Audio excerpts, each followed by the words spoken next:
June 23rd, Acquaintance with Grief. A man of sorrows and acquainted with grief. Isaiah chapter 53 verse 3. We are not acquainted with grief in the way in which our Lord was acquainted with. We endure it, we get through it, but we do not become intimate with it. At the beginning of life, we do not reconcile ourselves to the fact of sin. We take a rational view of life and say that a man, by controlling his instincts and by educating himself, can produce a life which will slowly evolve into the life of God.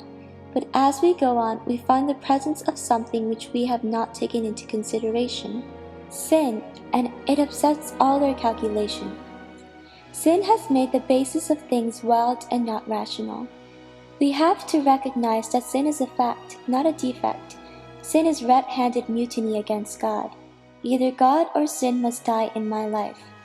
The New Testament brings us right down to this one issue. If sin rules in me, God's life in me will be killed. If God rules in me, sin in me will be killed.